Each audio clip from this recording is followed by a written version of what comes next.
Private limited കമ്പനിയെ പറ്റി ഇനിയൊന്ന് പറയാമോ? പ്രൈവറ്റ് ലിമിറ്റഡ് കമ്പനിയുടെ അഡ്വാൻറ്റേജസ് എന്താണ്, ഡിസഡ്വാൻറ്റേജസ് എന്താണ്, അതിൻ്റെ ആനുവൽ കോസ്റ്റ് എങ്ങനെയാണ് വരുന്നത്, ആനുവൽ കംപ്ലയൻസസ് എന്തൊക്കെയാണുള്ളത്, പിന്നെ അതിൻ്റെ ഓണർഷിപ്പിനെ പറ്റി അതൊക്കെ ഒന്ന് പറയാമോ? ടാക്സേഷനും എല്ലാം ഒന്ന്. പ്രൈവറ്റ് ലിമിറ്റഡ് കമ്പനിയെ കുറിച്ച് നമ്മൾ പറയുകയാണെങ്കിൽ അത് ഭയങ്കര കോമൺ ആയിട്ട് കണ്ടുവരുന്ന ഒരു ടൈപ്പ് ഓഫ് ബിസിനസ്സാണ്. ഇത് നമുക്ക് രജിസ്ട്രേഷൻ തരുന്നത് മിനിസ്ട്രി ഓഫ് കോർപ്പറേറ്റ് അഫയേഴ്സ് ആണ്. സെൻട്രൽ മിനിസ്ട്രിയാണ് നമുക്ക് രജിസ്ട്രേഷൻ തരുന്നത്.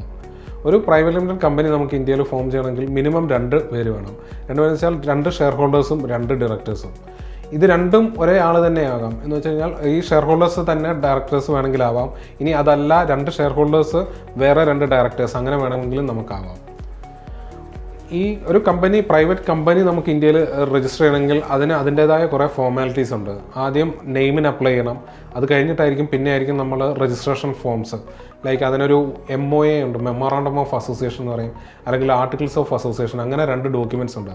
ഇതെല്ലാം ഫയൽ ചെയ്തതിന് ശേഷമായിരിക്കും നമുക്ക് ഈ രജിസ്ട്രേഷൻ കിട്ടുന്നത്. നമ്മൾ നെയിം ആപ്ലിക്കേഷനിലേക്ക് വരുവാണെങ്കിൽ ആദ്യം നമ്മുടെ കമ്പനിയുടെ നെയിം, നമുക്കൊരു യൂണീക്ക് നെയിം നമ്മൾ കണ്ടുപിടിക്കണം. ആ നെയിമിനെ നമ്മൾ മിനിസ്ട്രിയിലേക്ക് അപ്ലൈ ചെയ്ത് കഴിയുമ്പം അവർ അതിൻ്റെ നെയിമിംഗ് ഗൈഡ് ലൈൻസ് പ്രകാരം ഈ നെയിം നമുക്ക് അലോട്ട് ചെയ്യാൻ പറ്റുമോ എന്നുള്ളത് നോക്കും. അതായത് വേറെ ട്രേഡ് മാർക്കോ കാര്യങ്ങളോ എന്തെങ്കിലും ഉണ്ടോ ഈ പേരിന്, അല്ലെങ്കിൽ വേറെ ഇതേ പേരിൽ വേറെ കമ്പനി എവിടെയെങ്കിലും ഇന്ത്യയിൽ രജിസ്റ്റർ ചെയ്തിട്ടുണ്ടോ എന്ന് നോക്കും. അല്ലെങ്കിൽ ജനങ്ങളിലേക്ക് എന്തെങ്കിലും തെറ്റിദ്ധാരണ ഈ പേര് പരന്നുണ്ടോ എന്നുള്ളത് നോക്കും.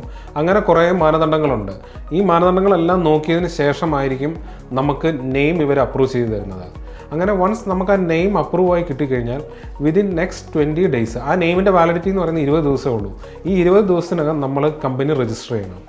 ഈ കമ്പനി രജിസ്ട്രേഷൻ പ്രോസസ്സിലേക്ക് വന്നു കഴിയുമ്പോൾ നമുക്ക് അവിടെ കൊടുക്കേണ്ടി വരുന്ന ഡോക്യുമെൻറ്റ്സ് എന്ന് വെച്ച് കഴിഞ്ഞാൽ വളരെ കുറച്ച് ഡോക്യുമെൻറ്റ്സ് മാത്രമേ ഉള്ളൂ. അതായത് നമ്മുടെ എത്ര ഡയറക്ടേഴ്സ് ഉണ്ടോ അല്ലെങ്കിൽ എത്ര ഷെയർ ഹോൾഡേഴ്സ് ഉണ്ടോ അവരുടെ ബേസിക് ഡീറ്റെയിൽസ് ആയിട്ടുള്ള പാൻ കാർഡ്, ആധാർ, പിന്നെ ഒരു യൂട്ടിലിറ്റി ബില്ല്, പിന്നെ നമ്മുടെ രജിസ്റ്റേർഡ് ഓഫീസ്. നമുക്കൊരു രജിസ്റ്റേർഡ് ഓഫീസ് ഇതിന് മാൻഡേറ്ററി ആണ്. അപ്പോൾ ആ രജിസ്റ്റേർഡ് ഓഫീസിൻ്റെ എന്താ പറയുക, അതിൻ്റെ ജെനുവിനിറ്റി ഉറപ്പുവരുത്തുന്ന ഡോക്യുമെൻറ്റ്സ്, ലൈക്ക് റെൻറ്റഡ് ആണെങ്കിൽ റെൻറ്റ് എഗ്രിമെൻറ്റ്, അതിൻ്റെ ഒരു യൂട്ടിലിറ്റി ബില്ല്, അല്ലെങ്കിൽ ടാക്സ് അടച്ച റെസിപ്റ്റ്സ്, ഇതുപോലെ കുറച്ച് ഈ പറയുന്ന മിനിമം ഡോക്യുമെൻറ്റ്സ് എല്ലാം വെച്ച് നമ്മൾ രജിസ്ട്രേഷൻ അപ്ലൈ ചെയ്യുക. അതോടൊപ്പം തന്നെ കമ്പനിയുടെ മെയിനായിട്ടുള്ള 2 ഡോക്യുമെൻറ്റ്സ് ആണ് memorandum of association, articles of association എന്ന് പറയുന്നത്.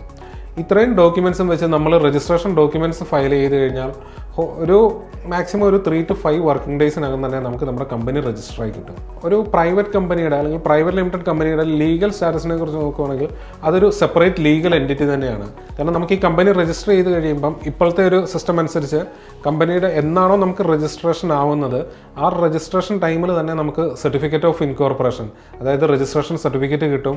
അതോടൊപ്പം നമുക്ക് ESI രജിസ്ട്രേഷൻ, PF രജിസ്ട്രേഷൻ, പിന്നെ പാൻ നമ്പർ അലോട്ടാവും, ടാൻ നമ്പർ അലോട്ടാവും. ഇങ്ങനെ ഈ ഡോക്യുമെൻറ്റ്സ് എല്ലാം രജിസ്ട്രേഷൻ്റെ സെയിം ഡേ തന്നെ ഇഷ്യൂ ചെയ്യുവാണ്.